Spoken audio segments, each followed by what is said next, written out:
দেখুন, এই ভোট দেওয়াতে আমি খুব মানে মনে হচ্ছে যে অনেক বছর পর আমি এই রাষ্ট্রের যে একজন নাগরিক এবং নাগরিক হিসেবে যে আমার একটা ভোটাধিকার আছে সেটি আমার আজকে মনে হচ্ছে আনন্দ হচ্ছে।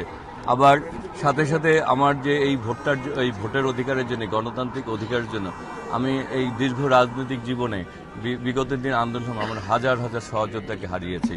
অনেক সহযোদ্ধাই থানার যেমন ছাত্রদল অনেকে এখনো গুম রয়েছে, অনেকে পঙ্গুত্ব বরণ করেছে। জুলাই আগস্টে গণ অভ্যুত্থানে ছাত্র জনতা তারা শহীদ হয়েছেন। তারপর শরীফ ওসমান হাদিকে হত্যা করা হয়েছে, তাদের কথা মনে হচ্ছে। আজকে মনে হচ্ছে যে আমি এই ভোটাধিকার প্রয়োগের মাধ্যমে তাদের প্রতি আমি সম্মান জানাতে পেরেছি। হাবিব ভাই, পরিবেশটা যেমন দেখলেন সকাল থেকে একটা পরিবেশ, সারাদিন যে একটা পরিবেশ যে থাকবে, অনেক সময় দেখা যায় বিগত ভোটগুলোতে যেরকম ছিল, দিন যত যায় তত পরিবেশ খারাপ হয়।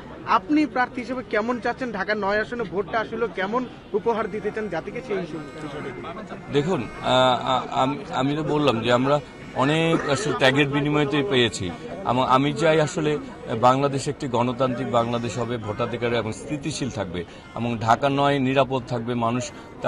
মানুষ যাতে আমি চাই সেই প্রতিনিধি হতে যে প্রতিনিধি আসলে মানুষের ভোটে নির্বাচিত হবে। অন্য কোনো প্রতিনিধি হওয়ার মানসিকতা নিয়ে আমি বড় হইনি। আমি আজকে কর্মী থেকে আমি নিজেকে কর্মীই মনে করি। আর এই এলাকাটা হচ্ছে আমার সবার সাথে আমার একটা সম্পর্ক রয়েছে। এই যে তাদের কাছে আমার একটা দায়বদ্ধতা রয়েছে।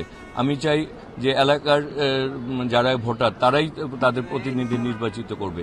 তাতে হবে কি, যে প্রতিনিধি নির্বাচিত হবে সে তাদের কাছে জবাবদিহিতার মধ্যে থাকবে এবং এলাকার মানুষের ভালোবাসা ছাড়া একটা সুস্থ সুন্দর ভোট ছাড়া আপনি আসলে মানসিকভাবেও তো শক্তিশালী থাকা যায় না, আর এলাকার উন্নয়নও ভূমিকা রাখা যায় না। সুতরাং আমি চাই একটা সুন্দর সুষ্ঠু একটা ভোট বাস্তবায়ন। কোনো অভিযোগ আছে কিনা? না, তবে ওই যে অনেক ক্ষেত্রে দেখা যাচ্ছে যে আসলে ব্যালট পেপারটা কিভাবে ভাঁজ করবে এটি নিয়ে অনেকে আছে যে অনেকে জানতে চায় যে পুলিং অফিসার যারা আছে, প্রিজাইডিং অফিসার যারা, তারা যদি একটু দেখিয়ে দিতেন যে ব্যালট পেপারটা কিভাবে ভাঁজ করবে তাহলে ভোটারদের জন্য সুবিধা হয়। অনেকে আসলে জানেন না যে ব্যালট পেপারটা কিভাবে ভাঁজ করতে হয়। সুতরাং আমি বলবো যে আসলে সরকারি যারা দায়িত্বে রয়েছেন, পুলিং অফিসার, প্রিজাইডিং অফিসার, তারা যাতে এটি একটু ভোটারদেরকে দেখিয়ে দেন, যাতে ভোটগুলি, কারণ অনেক ত্যাগের বিনিময়ে তো ভোট, একটা ভোট যাতে নষ্ট না হয়। কেন হাবিবুর রশিদ, গণভোট প্রথমবারের মতো হচ্ছে, গণভোট নিয়ে অনেক ধরনের বিভ্রান্তি আছে, একটু অজ্ঞতাও আছে, প্রার্থীদেরকে আপনারা কতটা তৈরি করেছেন? প্রার্থীদেরকে না ভোটারদেরকে? দুঃখিত। আচ্ছা, সেটা হচ্ছে যে আসলে এখন যে ভোটাররা তারা আসলে আমাদের যেহেতু সবাই সচেতন নাগরিক, কারণ আমাদের ভোটাররা ইলেকট্রিক মিডিয়া, প্রিন্টিং মিডিয়া, তারপর বিভিন্নভাবেই কিন্তু তারা সচেতন রয়েছে এবং তারাও চায় যে বাংলাদেশকে তাদের প্রতিনিধিত্ব করতে, যেভাবে বাংলাদেশটা আগামী দিনে ভালোভাবে মানুষ অংশগ্রহণে থাকবে, মানুষ তার অধিকারটুকু ফিরে পাবে। সুতরাং আর আমরা তো সংস্কারের পক্ষে বিএনপি, আমরা সংস্কার নিয়ে সবসময় কথা বলছি। সুতরাং আমার মনে হয় যে মানুষ ইতিমধ্যে তার সিদ্ধান্ত নিয়েই রেখেছে যে সে কোন সিদ্ধান্তে যাবে, সে আগামী দিন বাংলাদেশ কিভাবে গড়তে চায়, সেই সিদ্ধান্ত আমার মনে নিয়েই মানুষ কেন্দ্রে আসছে। না, বিষয়টা হচ্ছে দুইটা ব্যালট তো আসলে কোনোদিন কেউ দেয়নি বাংলাদেশে। দুইটা ব্যালট এবং আরেকটা ব্যালটের একটু নতুন ব্যালট এবং সেখানে একটু পড়াশোনার ব্যাপার আছে। কিছু কিছু জায়গায় হয়তো বা এটা নিয়ে কিছু জায়গায়, কিন্তু বেশিরভাগ ক্ষেত্রেই মানুষ মনে হয় যে দুইটি ব্যালটের ব্যাপারে জানেন এবং হা না ভোটার ব্যাপারে মানুষ মনে হয় জানেন। কিছু কিছু ক্ষেত্রে হয়তো বা কিছুটা সমস্যা দেখা দিতে পারে, বেশিরভাগ ক্ষেত্রেই। জয়ের ব্যাপারে আপনি কতটুকু আশাবাদী?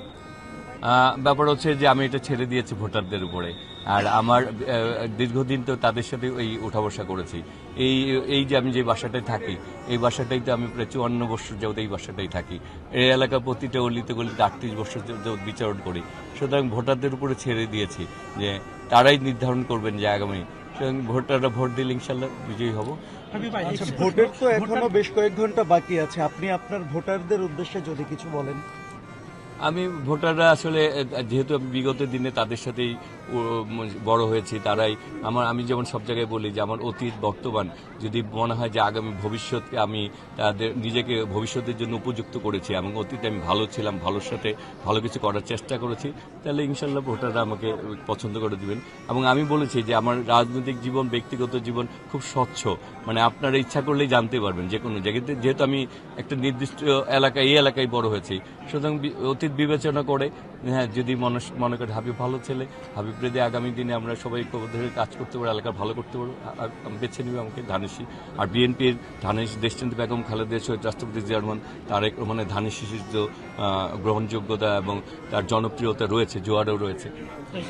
এখন পর্যন্ত ভোটারদের উপস্থিতি কিভাবে মূল্যায়ন করবেন? আলহামদুলিল্লাহ ভোটাররা তো আসছেন, কেন ভোট দেওয়ার জন্য তাদের আমার মনে হয় আগ্রহ রয়েছে, স্ফূর্ততা রয়েছে, কারণ মানুষ অনেকদিন পর মনে করছে যে তার ভোটেই তার প্রতিনিধি নির্বাচিত হচ্ছে। থ্যাংক ইউ ভাই।